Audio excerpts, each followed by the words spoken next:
እና የዲቭ እናት ተፋጠጡ።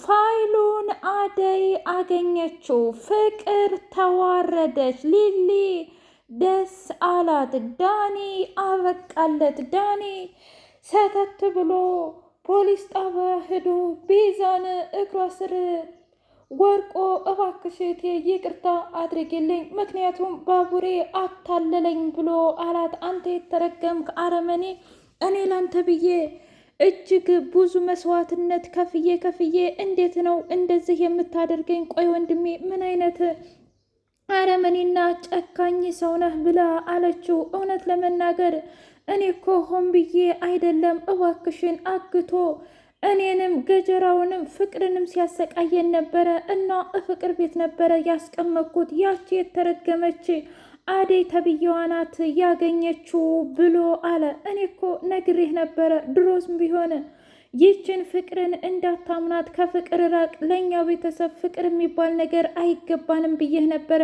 እመነኝ፣ ከዚህ ከእስር ቤት መውጣቴ አይቀርም። ያኔ ፍቅርን እንደዚህ የምትወዳትንና እንደዚህ የምትሳሳላትን ምን እንደማደርግህ እኔ ያውቃለሁኝ ብላ ሄደች። ዳኒ እህቱ ስለከዳችው እጅጉ ልቡ ተሰባበረ፣ ተነካከተ። ፍቅር አደይን ሄዳ ቆይ አንቺ ምን አይነቲቱ አረመኔና የተረገምሽ ነሽ? እንዴት ነው እንደዚህ የምታረጊው? ብላ ስትል ተይ እንጂ ፍቅር፣ ምን ነው አንቺ ደውለሽ የዲቭን እናት እንደ ጠራሻት የማላቅ ነው የሚመስልሽ?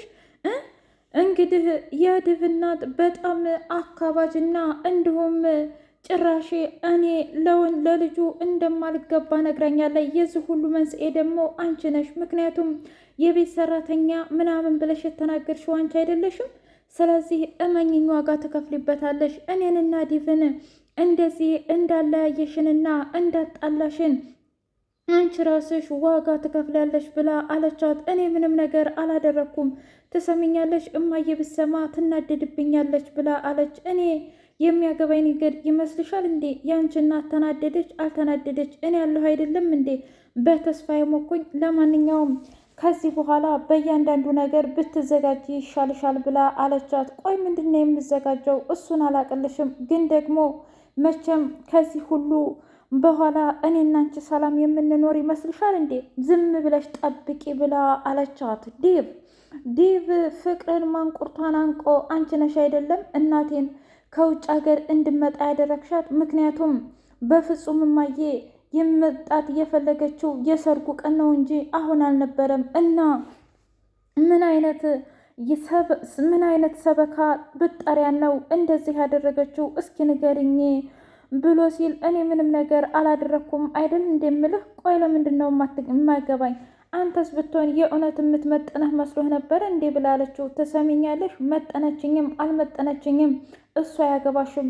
እንደውም ከዚህ በኋላ በእኔና በአደይ መካከል ፈጽሞ እኔንም እንዳታናግሪኝ። እንዳንቺ አይነት አረመኔና ጨካኝ ሰው በፍጹም አይቼም አላውቅም ብሎ በጣም ዲቭ ተናዶባት ሄደ። የዲቭ እናት እኔ ምልሽ አንቺ ነሽ ወይ የልጄ ጮኛ ብላ ስትላት፣ አዎ ምን ነው ብላ ስትል፣ አይ አንቺ ለልጄ የምትመጠኝ አይደለሽም፣ ምክንያቱም የእኔ ልጅ የቤት ሰራተኛ እንዲያገባ በፍጹም አልፈቅድም። በዛ ላይ አንቺ ምን አለሽ? የተማርሽ አይደለሽ? ስራ ያለሽ እያለች አዋረደቻት። አደይ በጣም ተናደደችና በቃዎት እኔ የእውነትም ስትመጡ ለእኛ ሰርግ ደስ ብለወት የመጡ መስሎኝ ነበር፣ ግን ለካ ፍቅር ደውላ ነግራሽ ነው አይደለም ብላ ስትላት፣ ምን ነው በአንድ ጊዜ ከአንቱ ወደ አንቺ ተሸጋግርሽ እንዴ? አይ ይበቃል። እውነት ለመናገር እኔ ወልዶ ያሳደገኝ ጨዋ የጨዋ ቤተሰብ ነኝ፣ ግን ደግሞ በዚህ ልክ ክብሬን እንዲታዋርዱልኝም አልፈቅድም። በቃ አንድ ጊዜ የሆነው ሆኗል። ስለዚህ እኔና ዲቭ እንጋባለን ብላ ስትል፣ አይ አንቺና ዲቭማ በፍጹም አትጋቡም፣ ከዚህ በኋላ አብቅቷል ብላ አለቻት። እንደዛ ከሆነ እኔ ሳልሆን የምመርጠው ልጅዎት ነው። እናም እኔ ደግሞ ነገ ተምሬ ነገ የተሻለ ነገር እንደሚኖረኝ ተስፋ አደርጋለሁ። እንዴት ነው የሰው ልጅ በሀብትና በንብረት ወይም ደግሞ በቤት ሰራተኝነት እንደዚህ ሊያናንቁኝና ሊፈርዱብኝ የሚችሉት ብላ በጣም ተናዳ ወደ ዶክተሩ ጋር ሄደች። ዶክተሩ በጣም እሳት ለብሶ እሳት ጎርሶ ምንድን ነው የተፈጠረው ነገር እስኪ ንገሪኝ ብሎ ሲላት ምን ያልተፈጠረውን ነገር ብትጠይቀኝ አይሻልም እንዴ? እኮ ምንድን ነው እሱን ለመናገር ታዲያ የተያዘውን ነገር ንገሪኛ። በቃ ታውቃለህ፣ ለካ እንደዚህ ነው ፍቅር አዋረደችኝ። እንዴ ፍቅር ደግሞ ምን ብላ ነው አልገባኝም። ይህ ሁሉ የፍቅር ስራና የፍቅር ሴራና ሴራ ብቻ ነው። ሁሉንም ነገር አበላሸችብኝ። እኔና ዲቭ እንድንናደድ አደረገች ብላ ስትለው እኮ አሁን የሆንሽውን ትናገሪያለሽ ወይስ ደግሞ አትናገሪም ብሎ አላት። ለምንድን ነው የማልናገረው ዶክተር? በፍጹም የዲቭ እናት እኔን አትፈልገኝም። እንዴ ለምን? ጭራሽ የቤት ሰራተኛ ነሽ ምናምን ብላ አላከበደችም መሰለህ እንዴ? ታዲያ ምን ችግር አለው ይሄ? ተው እንጂ ምን ማለት ነው? ነገርኩሽ እኮ በቃ አንድ ጊዜ ከወደደችሽ ወደደችሽ ነው፣ ካልወደደችሽ ደግሞ የእሷ ምርጫ ነው እንጂ ያንቺ አይደለም። አንቺ እኮ እስከምትችይው ድረስ ዋጋ ለመክፈል በጣም ብዙ ነገር ጥረሻል፣ ግረሻል። ስለዚህ ቀሪው ደግሞ እነሱ ይወስኑበት። ዲቭ ደግሞ አንቺን የሚወድሽና የሚያፈቅርሽ ከሆነ ለአንቺ ይከላከልልሻል እንጂ በፍጹም አይተውሽም። ስለዚህ ፍቅር ካለበት ወደ ራስሽ ይመጣል፣ ካልሆነ ደግሞ ታዩ በቃ ብላ አለቻት። ብሎ ሲላት ነው ዶክተር፣ ለነገሩ ልክ ነህ። አሁንም በጣም ቀለለኝ። በቃ ከዚህ በኋላ እንዳልከኝ አደርጋለሁ። አዎ በቃ ሆነም ቀረም አንቺ ራስሽን ማስከበር አለብሽ ከዚህ በኋላ እንጂ በፍጹም እንዳዋሩድሽማ አትፍቀጂ። እነሱ እነማን ናቸው ብሎ ሲል እንዴ ቆይ ዶክተር ግን አንተ በዚህ ልክ ለምንድን ነው ለእኔ የምትቆረቆርልኝ ብላ ስትለው እውነት ለመናገር ለምንም፣ ግን ደግሞ ምክንያቴ አንድ ቀን ይገባሻል ብሎ አላት። አደይም እጅግ ደንግጣ እሺ ዶክተር ብላ ወደ ቤቷ ተመለሰች። ሰላም ሰላም! ውድና የተከበራችሁ የህያ ቤቴ ቤተሰቦች እንዴት ናችሁልኝ? ሁሉ ሰላም፣ ሁሉ መልካም። ምን እግዚአብሔር የተመሰገነ ይሁን። ሰላም ነኝ፣ ደህና ነኝ። ለዚህ ቻናል አዲስ የሆናችሁ ሰብስክራይብ እያደረጋችሁ ቤተሰብ የሆኑ ነበር ቤተሰቦች ስለምትከታተሉኝ እጅጉን አድርጌ አመሰግናለሁ። እጅግ አስተማሪውና አጓጊው ሰራተኛዋ አደይ እንደቀጠለ ይገኛል። እጅግ ገራሚውና አስደማሚው የፍቅር እናት እጅጉን እያሸረገደችና ልጇ ደግሞ ለወራት እንደጠፋች በጣም ስትናገር ነበር። አረ እትዬ ምን ነው ተቸገሩ? ገና እኮ 2 ቀን ቢሆናት አይደለም እንዴ? ታዲያ 2 ቀን ብሎ የት ገባች? የት ወጣች? ቆይ እናንተ ለምንድን ነው የማትቆራቆሩላት? ብላ ስትል እኛ እኮ የምንችለውን ሁሉ አድርገናል። እውነት ለመናገር የምትሄድበትን ቦታ አትናገር። አሁንስ በጣም ክብድ ስልችት ነው ያለኝ እትዬ ብሎ አለ። በሌላ በኩል ዲቭ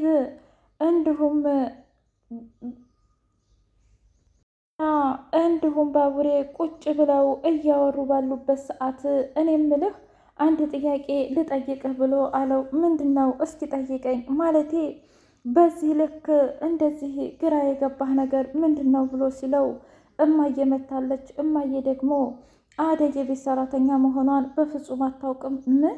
አዎ። እና በዚህ ነገር ይቺ የተረገመች ፍቅር ስለተናገረች ብታይ በጣም ብዙ ነገር ተፈጥሯል። ታዲያ ምን ችግር አለው? ምን ማለት ነው እንዴ? ምክንያቱም አንድና አንድ እኔ የምፈልገው ነገር በሌላ መንገድ ሳይሆን ብቻ አላቅም እኮ። ምንድን ነው ታዲያ? እኔ አላቅም። አደይም ማጣት አልፈልግም። በሌላ በኩል ደግሞ እማዬ በጣም ታማሚነት እና እማዬ አደይ እናንተ እንድትጋቡ አልፈልግም ብላ አለችኝ። ባቡሬ አንተ በእኔ ቦታ ብትሆን ምን ታደርጋለህ ብሎ ሲለው እኔ እውነት ለመናገር ምን እንደማደርግ አላውቅም፣ ግን እስከማውቀው ድረስ አንድና አንድ የምወዳትና የማፈቅራትን ሴት እመርጣለሁኝ። ምን? አዎ በቃ አንድ ጊዜ እኮ መርጠሃታል አይደል? ስለዚህ አንተ እሷን አተህ መኖር ከቻልክ ችግር የለውም፣ ግን መኖር የማትችል ከሆነ ምን ልታደርግ ነው? ይህንን ነገር ብታስብበት ይሻልሃል ብሎ ሲለው ለነገሩ ልክ እኮ ነህ። ስለዚህ እንደምንም ብለህ እናትህን አሳምነህ መኖር ነው እንጂ ከእሷ መራቅ በፍጹም አይቻልም። ደግሞ በዛ ላይ አደይን እንዴት ተስፋ ሰጥተህ ተስፋዋን ትነጥቃታለህ? ልክ እኮ ነህ ባቡሬ። እኔን ለመቅረብ በጣም ብዙ ጊዜ ጥራለች ግራለች፣ ግን እስካሁን በጣም አንድ ቀን እንኳ እወድሃለሁ አፈቅርሃለሁ ብላኝ አታውቅም። ይህ ደግሞ ያለባት ተጽዕኖ ነው። ስለዚህ ይች ልጅማ ማጣት አልፈልግም ብሎ ሲለው በጣም ትክክል፣ አሁን ገና ወደ ቀልብህ እየተመለስክ ነው ብሎ አለው።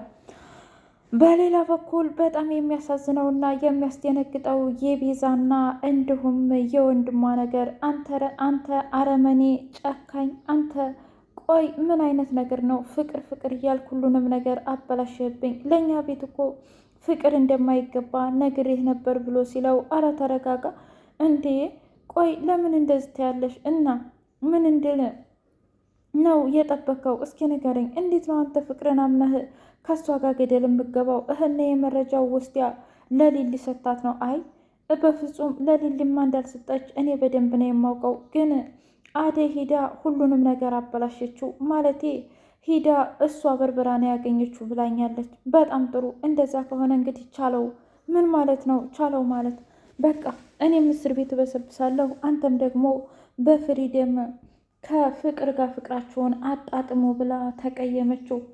ዳኒ ይቅርታ ልትጠይቀው ብትመጣ እንኳ ፍቅር በቃ እህቴን አሳጥተሽኛል አንቺ። እናም እንዳንቺ አይነት አረመኔና ጨካኝ ፍቅረኛ እንዲኖረኝ አልፈልግም። በዛ ላይ አንቺ እኔን አትወጂኝ። የምትወጁ እና የምታፈቅር እኮ ሌላ ሳይሆን ዲቭንና ዲቭን ብቻ ነው ብሎ ሲላት፣ አረ ተረጋጋ። እሱ እኮ ከህይወቴ ከወጣ ቆየ።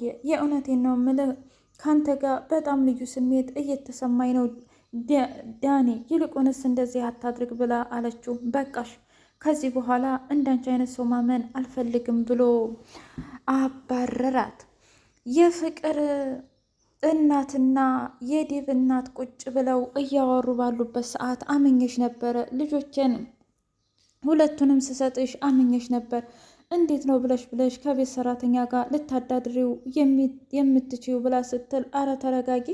አደይ ማለት እኮ በጣም የዋህ ብልህ፣ እንዲሁም በጣም ጀግና ሴት ናት። እና ያንቺ ልጅ ቆይ ማን ነው እስኪ ንገሪኝ።